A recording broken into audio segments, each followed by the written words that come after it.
In the autumn of 1881, when the Texas plains whispered tales of solitude and second chances, one glance could spark a fire that changed a man's fate forever. The town of Red Clay thrummed with the final livestock auction of the season, its wooden streets baked under a relentless sun that turned the air to grit. Dust swirled around weathered boots as horses snorted, cattle lowed, and men haggled with voices roughened by whiskey and wind. The market square was a riot of sound, vendors shouting, hammers clanging, a fiddle scraping a lonesome tune from a saloon porch. Silas Carrian, a rancher of 35, stood at the edge of a splintered corral, his shadow long and lean against the cracked earth. With raven black hair tucked under a wide-brimmed hat and eyes the color of a stormy dusk, Silas was a man carved by silence. His face, lined by years of tending 300 acres alone, bore the weight of a life spoken more to cattle than to men.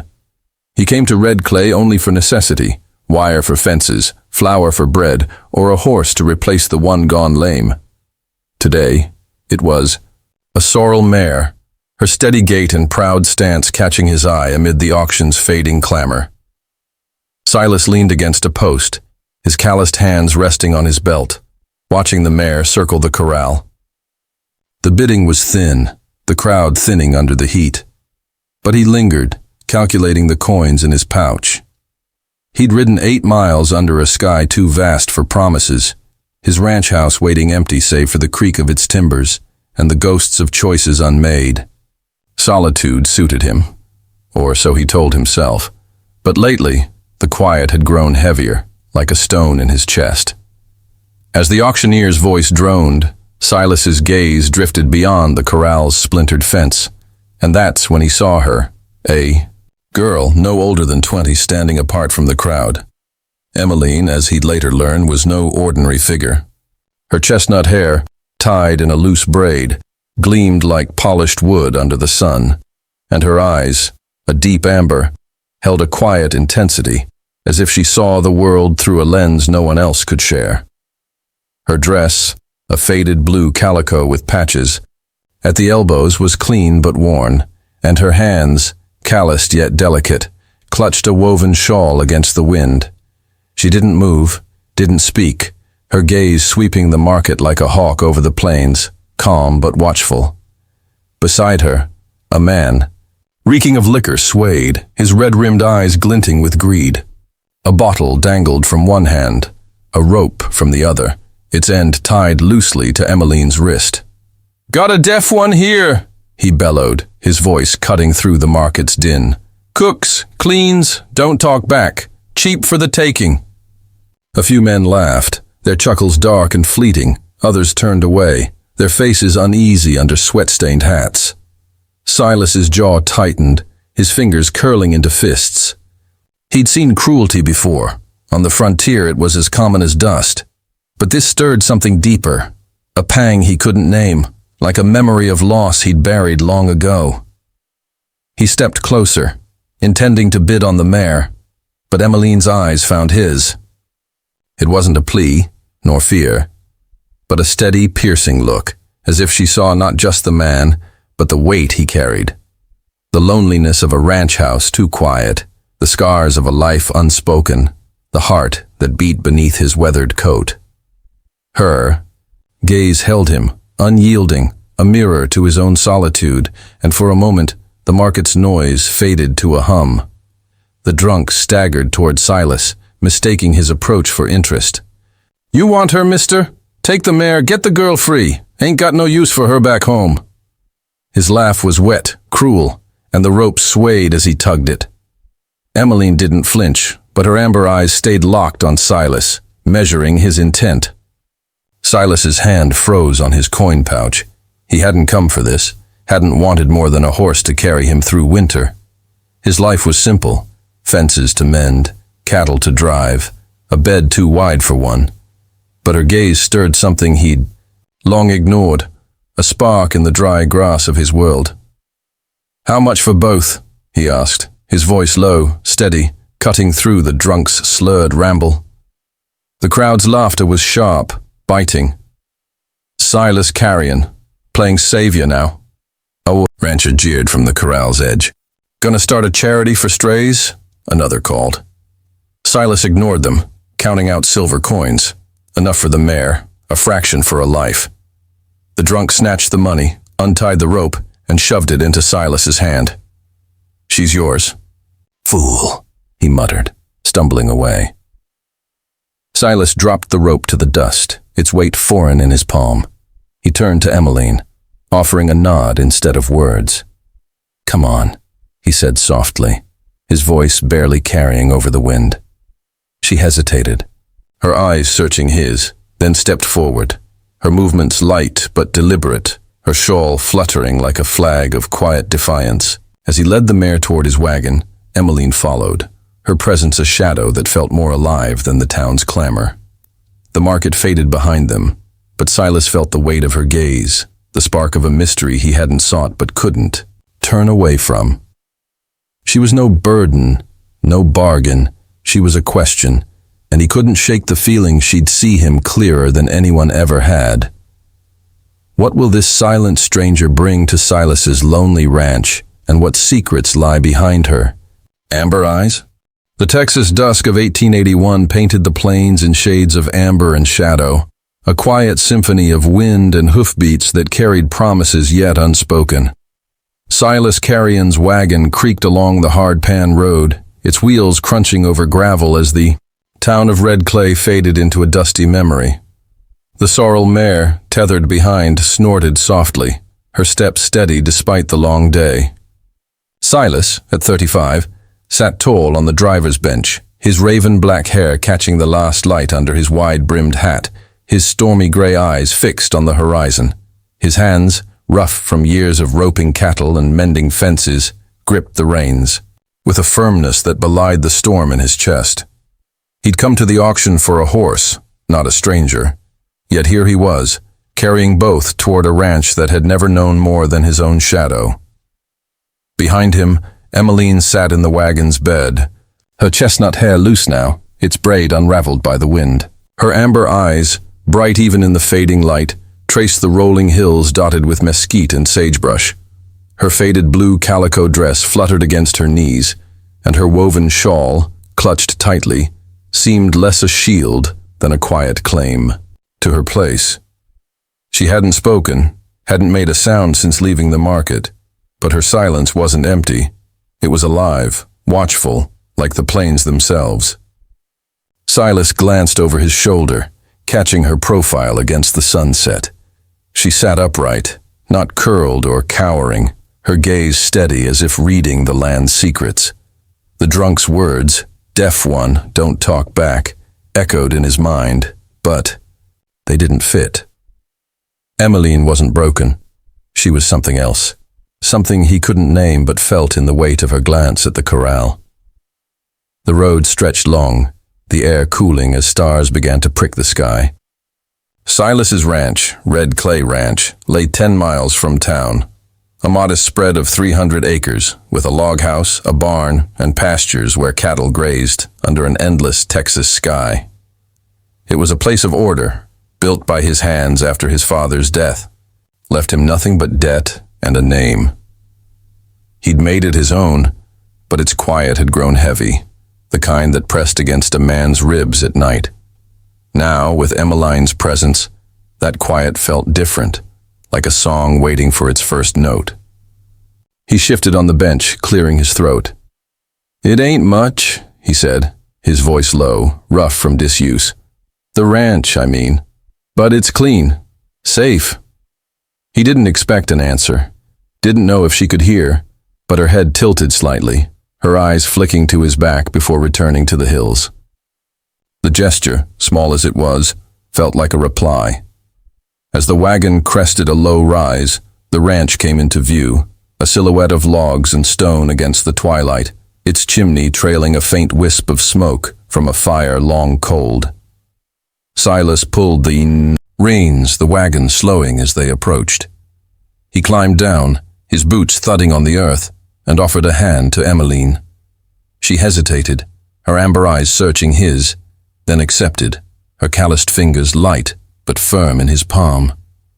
She stepped to the ground with a grace that belied the day's hardship, her shawl slipping to reveal the curve of her shoulder. Silas turned away, busying himself with the mare, but her presence lingered, a warmth against the evening's chill. He led her to the house, its door creaking as he pushed it open. Inside, the kitchen was sparse but tidy. A pine table, 2 chairs, a hearth with a kettle, and a shelf of tin cups. "You can stay here," he said, pointing to a small room off the kitchen, its bed covered with a quilt his mother had sewn. Emiline's eyes swept the space, not wary but curious, as if measuring its promise. Silas lit a lantern, its glow casting soft shadows. He set a loaf of cornbread and a jar of honey on the table, gesturing for her to eat. She nodded, her movements precise as she broke the bread, her fingers deft despite their roughness. They sat in silence, the only sounds the crackle of the hearth and the distant low of cattle. Silas watched her, his mind turning over questions he didn't voice. Who was she? This girl who'd stood so still under a drunk's cruelty. Why had her eyes held his with such clarity? As she finished, she reached for a slate propped against the wall, a tool Silas used for tallying cattle. With a piece of chalk, she wrote in careful, sloping letters, "Emiline." She pushed the slate toward him, her gaze steady. Silas read it, the name settling like a stone in water. "Emiline," he said aloud, testing its weight. She didn't smile, but her eyes softened, a spark in their amber depths. As she rose to clear the table, her shawl brushed his arm, and Silas felt it, a connection, fragile but real, like the first star in a darkening sky. What will Emiline's presence awaken in the quiet of Red Clay Ranch, and what truths lie hidden in her silence? The Texas plains of 1881 woke under a dawn sky that shimmered like molten gold, their endless grasses swaying in a quiet dance with the wind. Red Clay Ranch, Silas Carrian's sanctuary of 300 acres, stirred gently. Cattle lowed in the distance. A rooster crowed, and the barn's weathered timbers creaked in the morning chill. Silas, at 35, stood by the corral, his raven black hair damp with dew under his wide-brimmed hat, his stormy gray eyes scanning the herd as the first light touched their hides.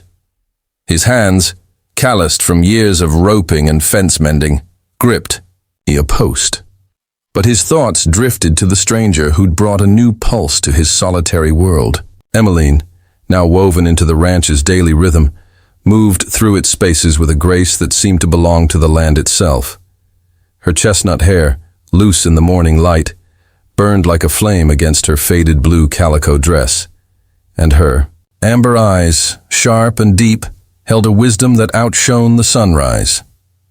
2 weeks had passed since the auction in Red Clay, and Silas still marveled at how Emiline had settled into the ranch's quiet order. She rose before dawn, her silhouette soft in the kitchen as she brewed coffee in the tin pot, her movements precise, as if she'd always known its worn handles. She swept the porch with a broom worn smooth by time, fed the chickens with a scatter of grain, and stacked firewood by the hearth with a strength that belied her slight frame. Her woven shawl, often draped over one arm, swayed as she worked, a quiet emblem of her presence. Yet she hadn't spoken, her silence not a void, but a language of its own, alive, watchful, like the plains under a hawk's gaze. Silas didn't press her for words. He'd learned to read her gestures, the tilt of her head when she caught his meaning, the flicker in her amber eyes when she agreed, the way her fingers paused when something stirred her thoughts. He'd left a slate and chalk on the pine table, and she used it sparingly, her writing careful and sparse. Fence, loose by creek. Hens need grain. Water low. Each note was a thread, weaving them into a shared rhythm. That morning, Silas found her in the barn, kneeling beside a newborn calf that had faltered since dawn, its legs too weak to stand.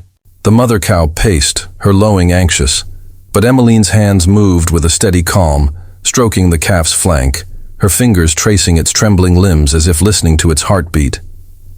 Silas paused in the doorway, his breath catching in the cool air.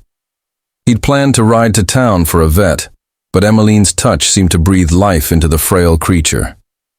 She glanced up, her amber eyes meeting his, not startled, but certain, as if she'd felt his presence before he stepped inside. She pointed to a bucket of warm water nearby, then mimed drinking, her movements fluid. Silas nodded, fetching a cloth to soak, his boots scuffing the straw-covered floor. They worked in silence, her hands guiding his to cradle the calf as it drank, her touch gentle but firm. By noon, the calf stood, wobbly but alive, nuzzling its mother's side. Silas wiped sweat from his brow, his gray eyes lingering on Emiline as she rose, brushing straw from her dress. "How'd you know what it needed?" he asked, his voice low, rough from disuse. She tapped her chest, then pointed to the calf, her gaze unflinching. It wasn't an answer in words, but it was truth. She felt what others couldn't see. As days wove into routine, Silas noticed more. Emiline moved through the ranch like she heard its soul. When a storm brewed, she'd stack hay in the barn hours before clouds darkened, her eyes scanning a sky still blue. When a hen hid her eggs, she'd find the nest in the tall grass before Silas could search. Her amber eyes caught shifts in the wind, the land, even him. One evening, as they sat by the hearth, Silas mending a harness under the lantern's glow, Emiline paused her knitting, her needle still. He'd been quiet, his mind heavy with memories of his father's debts, the land won through deals that left blood on his name. He hadn't spoken of it, hadn't let the weight spill into words, but Emiline set her work aside, crossed the room, and placed a hand on his arm. Her touch was light, a feather against the storm in his chest, but it anchored him, pulling him from the shadows. She picked up the slate, her chalk scratching softly as she wrote, "You carry too much." Silas stared at the words, his throat tight, his fingers tracing the slate's edge. "How do you see it?" he murmured, his voice barely above the fire's crackle. She tapped her chest again, her eyes soft but steady, as if his burdens were written in a script she alone could decipher. Their silence wasn't empty, it was a conversation, spun through glances, gestures, and the chalk's gentle scratch. Silas began to see Emiline not as a stranger but as a mirror, reflecting parts of himself he'd buried under years of solitude. Her quiet wasn't absence. It was strength, a mystery that stirred his heart like a breeze across the plains as he watched her move through the ranch, tending its needs with a wisdom he couldn't name. A spark grew, fragile but fierce, lighting a path he hadn't known he craved. Yet questions lingered.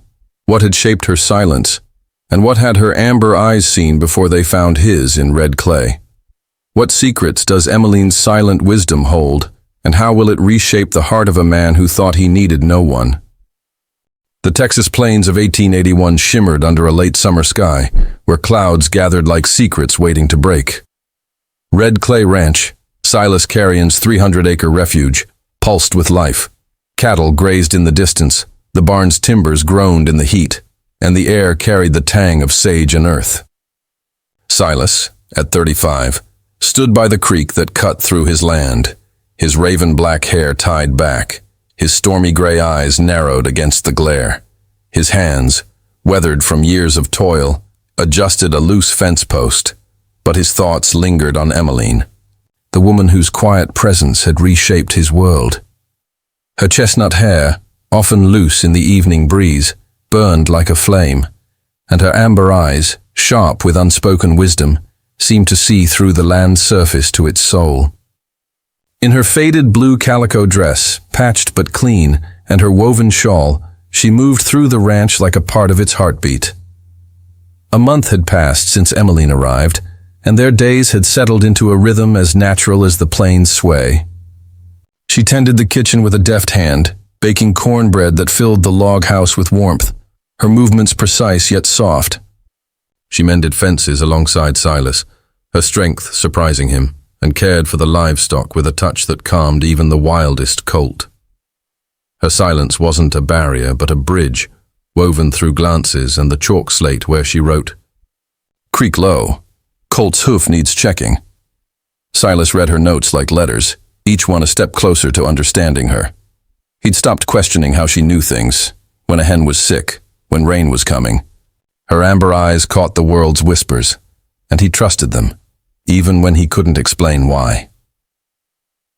One afternoon, as Silas repaired a harness in the barn, Emiline appeared in the doorway, her shawl slipping from her shoulder, her face taut, with urgency. The sky was clear, the air still, but her amber eyes darted upward, her hands trembling slightly. She grabbed the slate, her chalk scratching fast. "Storm coming. Move cattle now." Silas frowned, glancing at the horizon, blue, unbroken.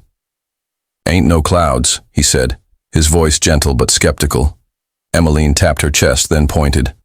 West, her gaze unyielding. Something in her certainty stirred him, a memory of her saving the calf weeks before. He nodded, dropping the harness. "All right, let's move 'em." They rode out together, Silas on his bay gelding, Emiline on a borrowed mare, her braid bouncing against her back.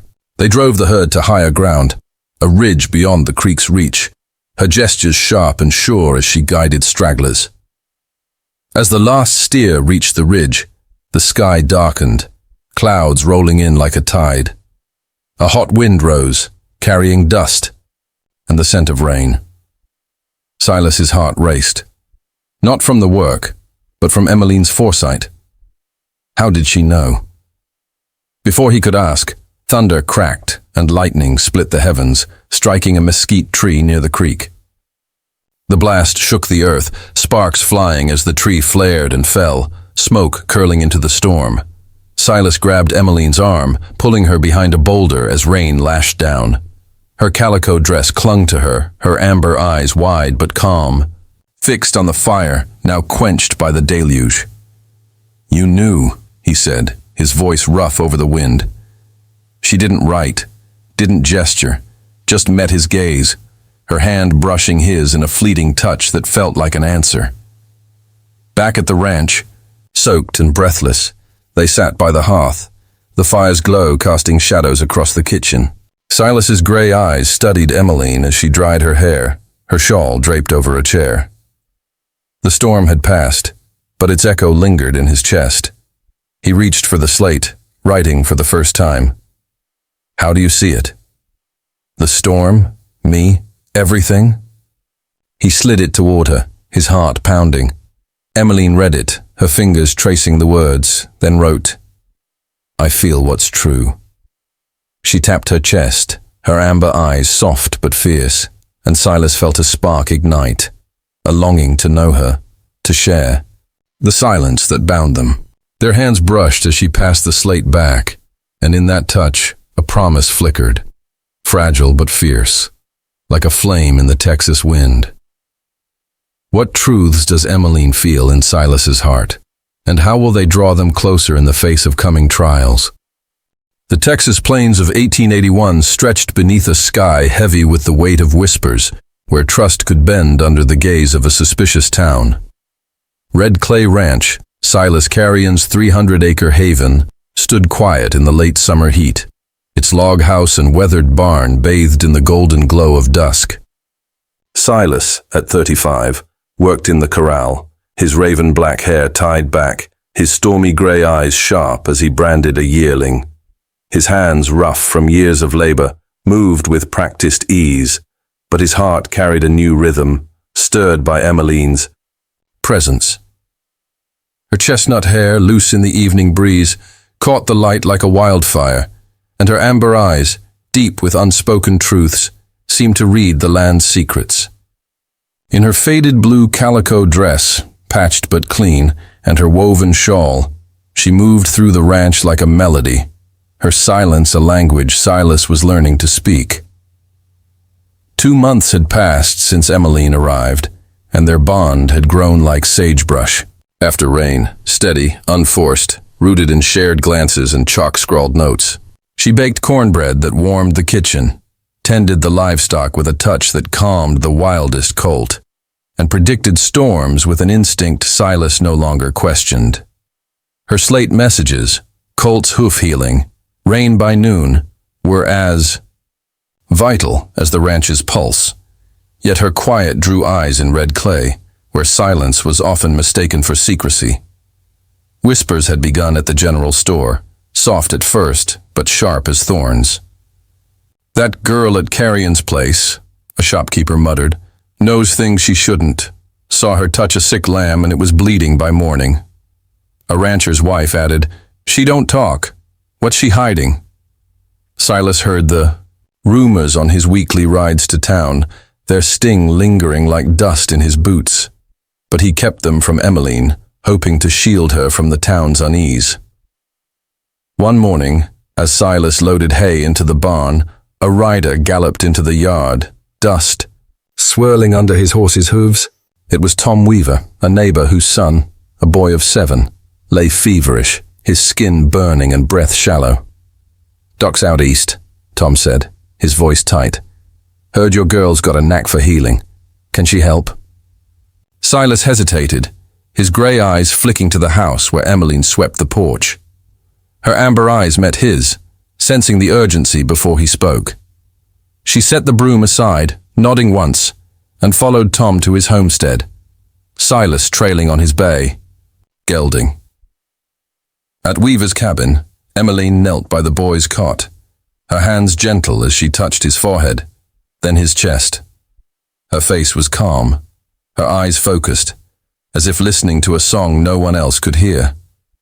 Without a word, she stepped outside, gathering herbs from a patch by the creek, yarrow, chamomile, and wild mint. She brewed a tea, her movements precise, and coaxed the boy to drink. By dusk, his fever broke, his eyes clear. Tom's wife wept, grasping Emiline's hand, but her thanks were tinged with unease. "How'd she know what to do?" she whispered to Tom as they left. "Ain't natural." The boy's recovery fanned the whispers into a blaze. At the saloon, men spoke of Emiline's strange ways, their voices low but edged with fear. "She knew my mare was lame before I did," a rancher said. Looked at it and pointed, like she saw inside. A preacher's wife added, "She don't come to church. What's she pray to?" The rumors reached Silas, each one a stone in his chest. He saw it in Emiline's eyes too.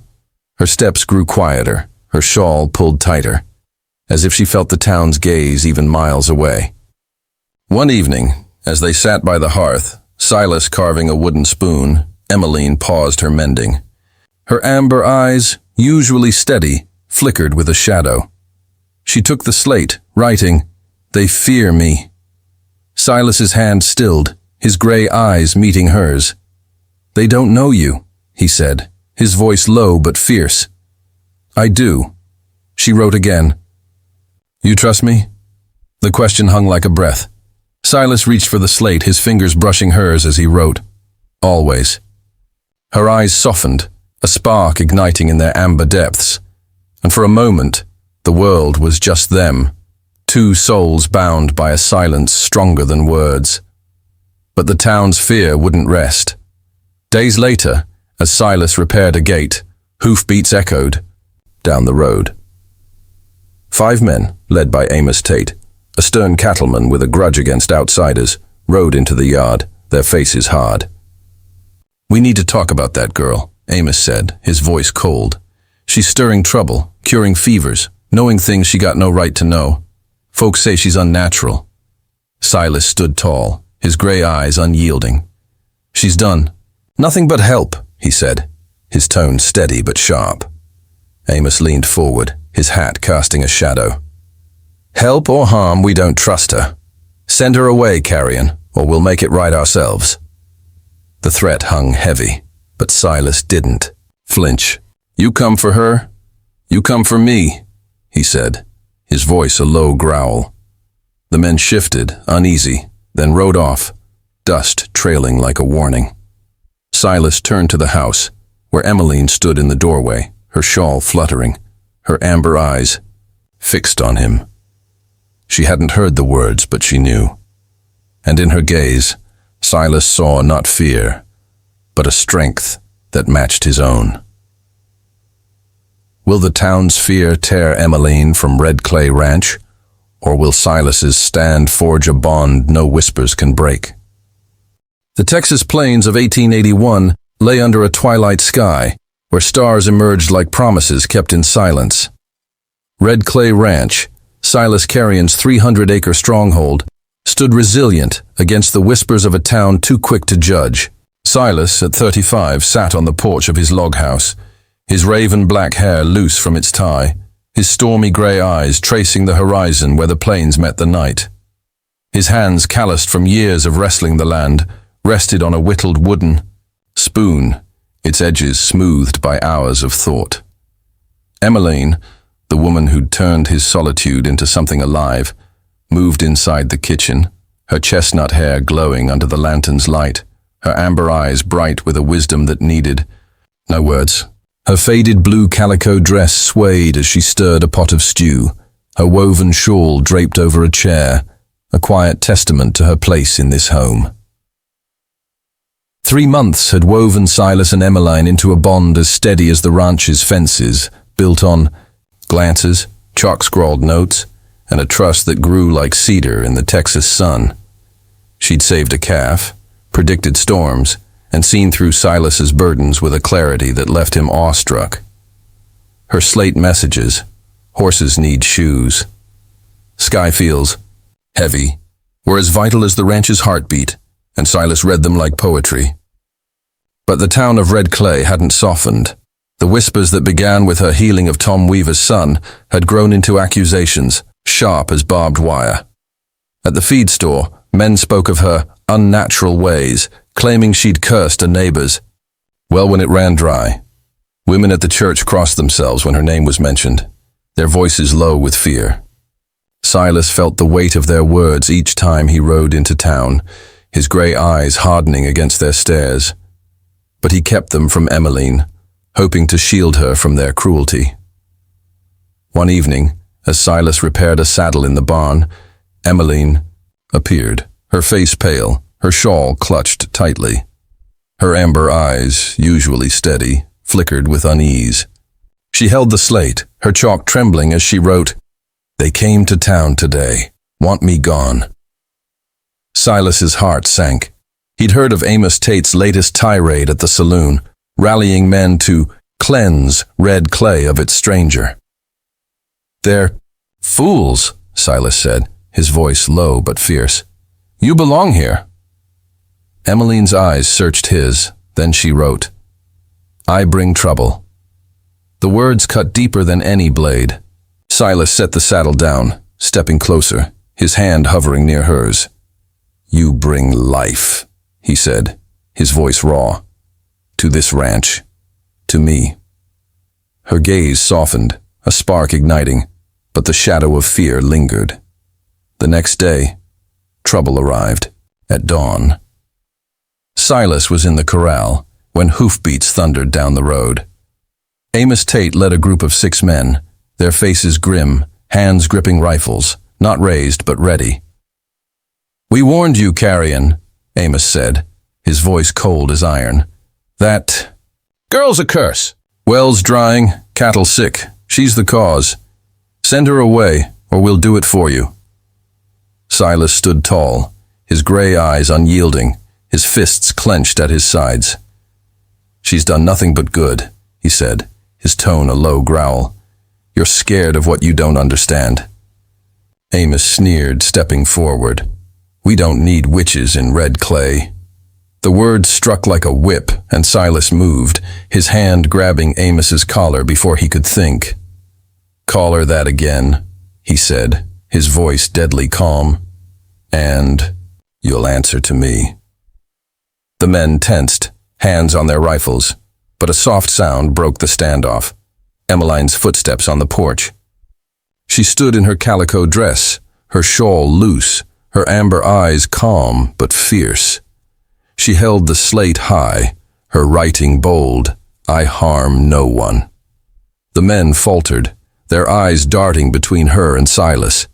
Amos yanked free, spitting dust, but his confidence wavered. "This ain't over," he muttered, mounting his horse. The group rode off, their threat hanging like smoke. Silas turned to Emiline, his chest heaving. She stepped closer, her hand brushing his arm, her touch a balm to his anger. That night, by the hearth, Silas took the slate, his hand steady as he wrote, "I'll fight for you." Emiline read it, her amber eyes glistening. She wrote back, "I stay for you." Their fingers touched as she passed the slate, and in that moment, their silence became a vow, a promise deeper than words, forged in the fire of their shared stand. As they sat, the lantern's glow casting soft shadows, Silas felt his heart shift. Emiline wasn't just a part of the ranch. She was his home, her quiet strength a light he'd never known he needed. But the town's fear loomed, a storm yet to break, and he wondered what it would cost to keep her safe. Will Silas and Emiline's quiet vow withstand the town's rising storm, or will fear tear them apart? The Texas plains of 1881 bloomed under an autumn sky, where the golden grasses whispered of love carved in quiet courage. Red Clay Ranch, Silas Carrian's 300-acre sanctuary, stood as a testament to a life rebuilt, not just from earth, but from heart. Silas, at 35, walked the pasture's edge, his raven-black hair catching the breeze, his stormy grey eyes softened by a peace he'd never thought possible. His hands, weathered by years of toil, held a small cedar box he'd carved, its edges smooth with care.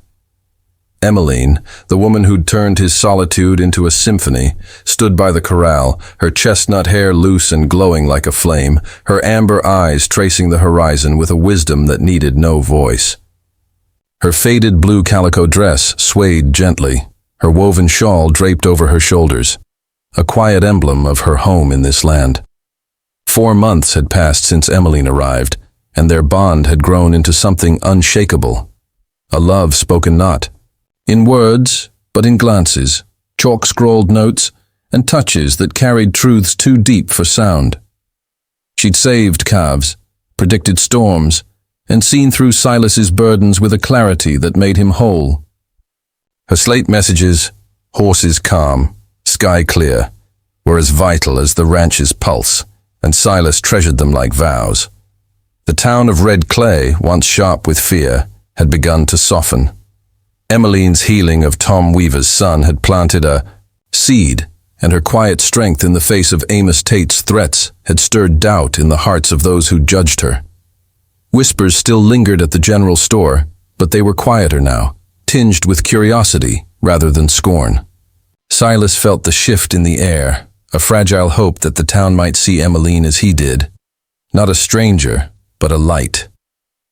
One crisp morning, as Silas mended a fence, a visitor arrived. Not Amos Tate with his rifle, but Mary Weaver, Tom's wife, her arms laden with a basket of preserves. Her eyes, once wary, were soft with gratitude. "For Emiline," she said, her voice low. "For what she did for my boy." Silas nodded, his gray eyes warm, and called Emiline from the barn. She approached, her amber eyes cautious but kind, her shawl fluttering in the breeze. Mary handed her the basket, her hands trembling slightly. "You're welcome here," she said, the words simple but heavy. Emiline's gaze softened, and she wrote on her slate, "Thank you." Mary smiled, a crack in the town's wall of fear, and left with a promise to return. That evening, Silas watched Emiline arrange the jars on the kitchen shelf, her movements deliberate, and felt a spark ignite, a future where Red Clay might embrace her as he had. The turning point came at the town's harvest fair, a gathering of music, lanterns, and laughter under a starlit sky. Silas hadn't planned to go, but Emiline's eyes lit up when he mentioned it, her chalk scrawling, "I want to see." They rode into Red Clay, her calico dress swapped for a new one of soft green, a gift Silas had bought with his cattle profits. At the fair, Fiddles sang, and children darted through stalls of candied apples and quilts. Emiline's amber eyes drank it all in, her shawl loose as she walked beside Silas. Whispers followed, some curious, some cold. But when a child tripped, spilling her basket of flowers, Emiline knelt, her hands gentle as she helped gather them. The girl's mother, a preacher's wife, hesitated, then nodded thanks. Later, as couples danced under a willow, Silas offered his hand, his grey eyes steady. Emiline took it, her touch light but sure, and they swayed to the music, her smile, a sunrise that silenced the crowd's murmurs. In that moment, Red Clay saw her, not a curse, but a woman whose heart spoke louder than words. Back at the ranch, under a sky ablaze with stars, Silas led Emiline to the pasture's edge, where a lone cedar tree stood sentinel. He opened the cedar box, revealing a silver ring, simple but etched with a sage leaf. "I don't have words like some men," he said, his voice raw, "but I have this. For you, if you'll have me." Emiline's amber eyes glistened, her hand trembling as she took the ring, slipping it onto her finger. She reached for the slate writing, "My heart here's yours." Silas pulled her close, their foreheads touching, their breaths mingling in the cool night air. No words were needed. Their silence was a vow, a promise to build a life where love was enough. For those who cherish history and romance, this tale echoes the American frontier, where love often bloomed in the spaces between hardship and hope. In the 1880s, women like Emiline, outsiders, healers, silent in a loud world, faced fear but found strength in quiet courage, as diaries from the era reveal. Their story reminds us that love speaks in many tongues, and the truest bonds are forged in trust. If this journey warmed your heart, hit that like button and subscribe to our channel for more tales of love and history. Drop a comment. Would you dance with Silas or stand bold like Emiline? Let's keep these stories alive, shining bright as Texas stars. What new dreams will Silas and Emiline weave on the plains of red clay, and how will their love echo through time?